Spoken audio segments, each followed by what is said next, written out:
Bonjour, aujourd'hui nous allons apprendre à creuser une citrouille pour Halloween. Donc on va voir ça ensemble. Donc on a une citrouille du jardin, merci Amélie de Gala de nous avoir apporté cette belle citrouille.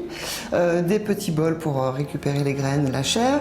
Une cuillère à soupe toute simple, mais un peu solide parce que c'est raide à creuser la citrouille. Et un couteau avec une lame fine.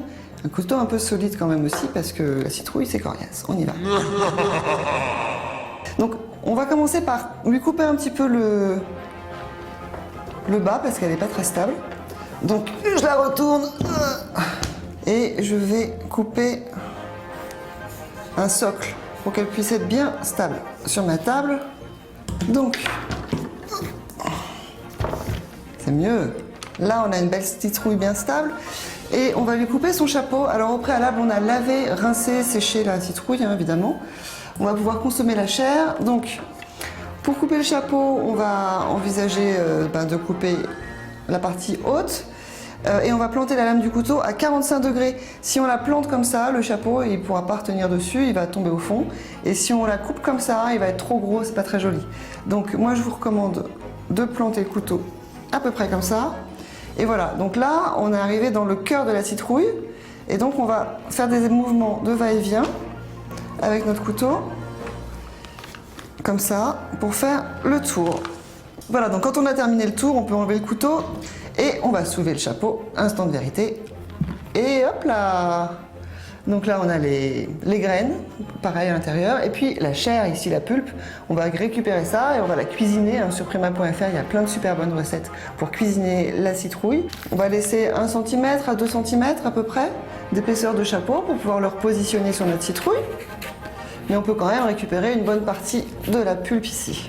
Donc on va récupérer les graines, on va les mettre de côté, puis on va aussi récupérer un petit peu de pulpe et après on va pouvoir faire le décor à l'extérieur, toujours avec le couteau. Maintenant qu'on a creusé la citrouille, on va pouvoir lui faire des yeux, un nez, une bouche, un peu effrayant pour Halloween.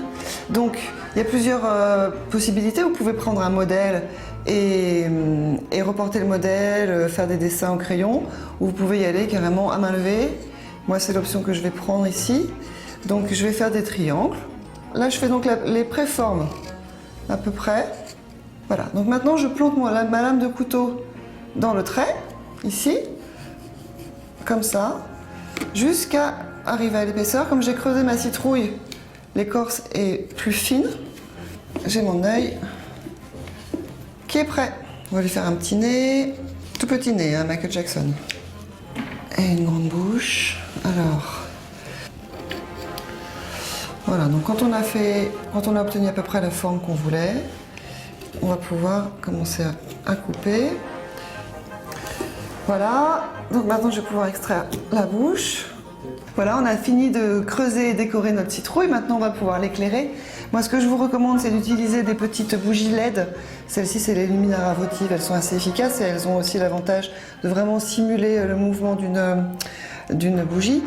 Si vous voulez mettre des vraies bougies, vous pouvez le faire, mais dans ce cas-là, ne mettez pas le chapeau, car sinon la chaleur de la bougie va brûler votre citrouille et ça peut être dangereux, en tout cas ça sent pas bon, c'est pas très agréable. Et je vais replacer le chapeau en suivant un petit peu les indications des traits de coupe.